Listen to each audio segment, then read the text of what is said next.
defee Sénégal texe ba faw ñu ngi leen di gërëm leen sant.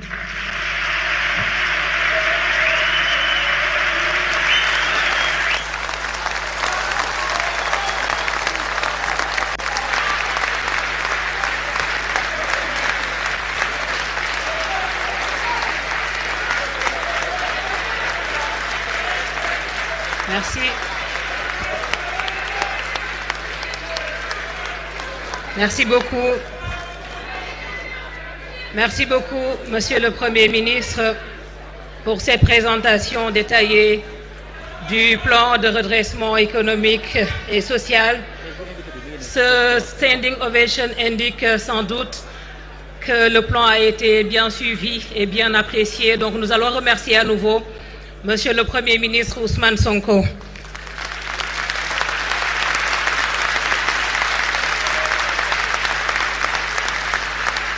Merci également à vous, Mesdames, Messieurs. Comme annoncé précédemment, nous allons dans un instant ouvrir la séquence questions-réponses pour débattre de ce plan donc, qui vient d'être présenté par Monsieur le Premier ministre. Mais avant, pour ce grand jour, nous allons d'abord recueillir les premières réactions de son Excellence, Monsieur le Président de la République, Excellence Monsieur Bassirou Diomaye Diakhar Faye. J'ai l'honneur de vous inviter à venir prendre la parole.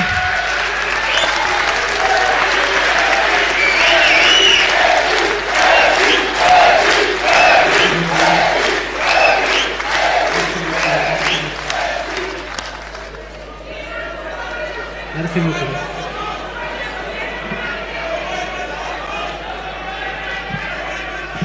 Monsieur le Président de l'Assemblée nationale,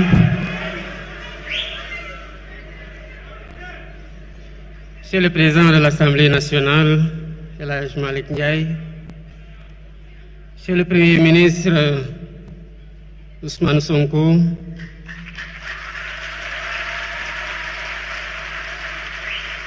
honorables députés, Monsieur le ministre d'État Alamine Loum, Mesdames, Messieurs les ministres, Madame, Messieurs les membres du corps diplomatique, chers partenaires techniques et financiers, distingués invités, en vos rangs, titres et qualités.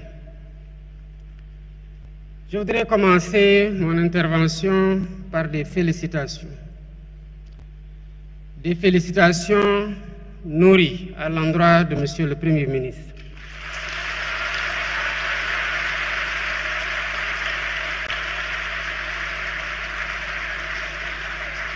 Des félicitations à l'ensemble des membres du gouvernement.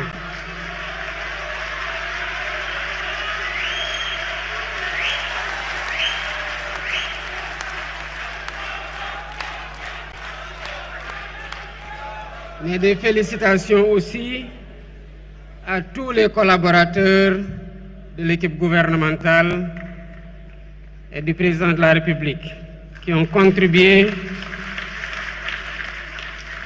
à l'élaboration de ce plan de redressement dont vous avez chacune et chacun l'opportunité d'en apprécier la pertinence et le réalisme. Voilà bientôt un peu plus de 15 mois que vous nous avez fait confiance. À notre arrivée, nous avons fait la situation de référence à travers un diagnostic honnête. D'abord, par un audit de l'Inspection générale des finances publiques, comme nous l'impose la loi 2012-22 portant Code de transparence dans les finances publiques. Nous avons par la suite remis cet audit pour certification à la Cour des comptes qui en a aggravé les résultats, comme pour témoigner de sa liberté d'action et de son indépendance. Nous ne nous sommes pas arrêtés à ça. Nous avons demandé commandité un audit externe par un cabinet avec une signature internationale, à savoir le cabinet Forvis Mazars. Nous avons fait tout ça pour que les Sénégalais comprennent,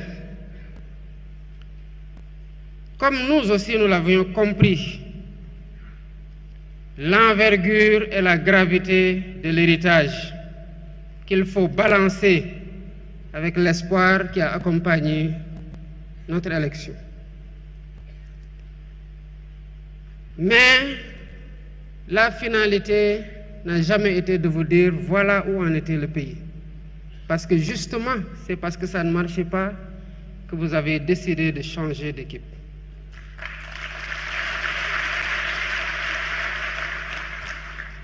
Et nous nous sommes donc attelés à proposer des solutions. Cela a conduit, en un temps record, à la présentation de la vision Sénégal 2050, l'agenda national de transformation. Cela a conduit à la confection du master plan, à la sélection d'un portefeuille de 80 projets catalytiques.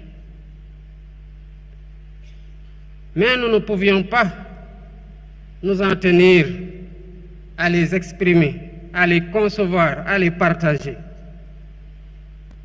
La cadence des réformes a été très bonne et cela rend compte de l'efficacité de l'action gouvernementale et de l'efficience dans la conduite de cette action par le Premier ministre. Pourquoi nous avons fait le choix de la vérité? Parce que nous savons que vous avez élu des hommes véridiques pour les avoir éprouvés.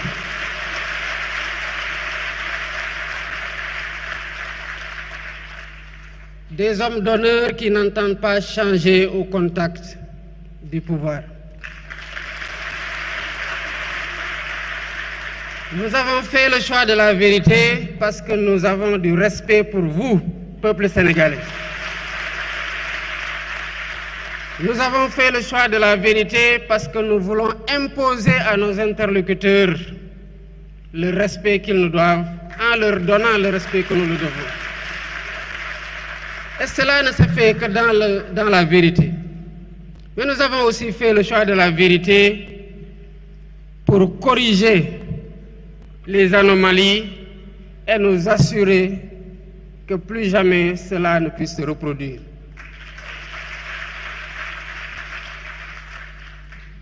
Toutes les fois que nous avons discuté avec les partenaires techniques et financiers, ils nous ont posé la même question légitime, certainement que beaucoup d'entre vous se posent. Oui, mais comment allez-vous redresser la situation? Il fallait justement un plan pour redresser la situation et c'est là toute la pertinence du plan de redressement que le Premier ministre a conçu et a présenté. Avant, quand des difficultés étaient relevées à la suite d'un diagnostic, on se contentait justement à dire que nous allons maîtriser les dépenses publiques, que nous allons faire une meilleure mobilisation des ressources domestiques, que nous allons mobiliser des financements endogènes. Oui, mais la question du FMI revient toujours. Oui, vous allez faire tout ça, mais comment?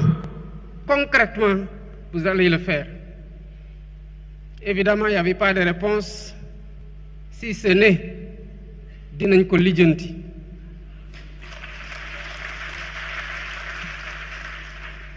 Lijjanti boobu moo waral la dette cachée. Parce que quand on est sûr de ce qu'on doit faire, de ce qu'on veut faire pour apporter des solutions suite à un diagnostic, on doit pouvoir partager clairement les solutions qui sont envisagées. C'est cela aussi faire œuvre de transparence. Et c'est là la différence avec le plan de redressement que le Premier ministre vient de vous présenter. Toute l'ingéniosité du plan réside dans le chiffrage ligne par ligne de ce qui va être